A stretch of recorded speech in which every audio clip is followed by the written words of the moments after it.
ಹೊನ್ನಾವರ ತಾಲೂಕಿನ ಹೊಸಕುಳಿಯ ಗ್ರಾಮ ಪಂಚಾಯತ್ ವ್ಯಾಪ್ತಿಯಲ್ಲಿ ಚಿರತೆಯೊಂದು ಆತಂಕ ಸೃಷ್ಟಿಸಿದ್ದು ಕಂಡವರ ಮೇಲೆ ದಾಳಿ ನಡೆಸುವ ಮೂಲಕ ಗ್ರಾಮದಲ್ಲಿ ಭಯದ ವಾತಾವರಣ ನಿರ್ಮಾಣವಾಗಿದೆ. ಹೌದು, ಹೊನ್ನಾವರ ತಾಲೂಕಿನ ಹೊಸಕುಳಿ ಗ್ರಾಮ ಪಂಚಾಯತ್ ವ್ಯಾಪ್ತಿಯಲ್ಲಿ ಚಿರತೆಯೊಂದು ಓಡಾಡುತ್ತಿರುವ ಸುದ್ದಿ ಸಖತ್ ಸದ್ದು ಮಾಡಿತ್ತು. ಮನೆ ಬಾಗಿಲಿಗೆ ಬಂದು ಬೆಕ್ಕು ನಾಯಿಯನ್ನ ಹೊತ್ತೊಯ್ಯುತ್ತಿದ್ದ ಚಿರತೆ ಈಗ ಮನುಷ್ಯರ ಮೇಲೂ ದಾಳಿ ಮಾಡಲು ಶುರು ಮಾಡಿದೆ. ಬುಧವಾರ ಒಂದೇ ದಿನ ಇಬ್ಬರ ಮೇಲೆ ದಾಳಿ ನಡೆಸುವ ಮೂಲಕ ಗ್ರಾಮದಲ್ಲಿ ಆತಂಕ ಸೃಷ್ಟಿಸಿದೆ.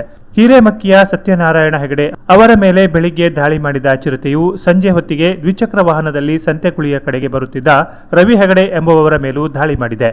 ಇಬ್ಬರಿಗೂ ಸಣ್ಣ ಪುಟ್ಟ ಗಾಯಗಳಾಗಿದ್ದು ಅದೃಷ್ಟವಶಾತ್ ಪ್ರಾಣಕ್ಕೆ ಯಾವುದೇ ಅಪಾಯ ಸಂಭವಿಸಿಲ್ಲ. ಹಾಗಾಗಿ ಆ ಭಾಗದಲ್ಲಿ ಹೆಂಗಸರು ಮಕ್ಕಳು ತಿರುಗಾಡಲು ಭಯಪಡುವ ವಾತಾವರಣ ಸೃಷ್ಟಿಯಾಗಿದೆ. ಈ ಗ್ರಾಮದಲ್ಲಿ ಕಳೆದ ತಿಂಗಳು ಕೂಡ ಒಬ್ಬರ ಮೇಲೆ ಚಿರತೆ ದಾಳಿ ಮಾಡಿತ್ತು. ಈಗ ಚಿರತೆ ದಾಳಿ ಮಾಡಿರುವುದು ಮೂರನೇ ಪ್ರಕರಣವಾಗಿದೆ. ಹಾಗಾಗಿ ಹೊಸಕುಳಿ ಭಾಗದಲ್ಲಿ ಆತಂಕ ಇನ್ನಷ್ಟು ಹೆಚ್ಚಾಗುವಂತಾಗಿದೆ. ಈಗಾಗಲೇ ಸ್ಥಳೀಯ ಗ್ರಾಮಸ್ಥರು ಈ ಬಗ್ಗೆ ಅರಣ್ಯ ಇಲಾಖೆ ಅಧಿಕಾರಿಗಳ ಗಮನಕ್ಕೆ ತಂದಿದ್ದು ಚಿರತೆ ಸೆರೆ ಹಿಡಿಯಲು ಇಲಾಖೆ ಸೂಕ್ತ ಕ್ರಮ ವಹಿಸಿರುವ ಮಾಹಿತಿ ಇದೆ. ಒಟ್ಟಾರೆಯಾಗಿ ಚಿರತೆ ಸೆರೆಯಾಗುವವರೆಗೂ ಗ್ರಾಮಸ್ಥರಿಗೆ ನೆಮ್ಮದಿಯ ನಿದ್ದೆ ಇಲ್ಲದಂತಾಗಿದೆ. Canara plus news, Honnavar.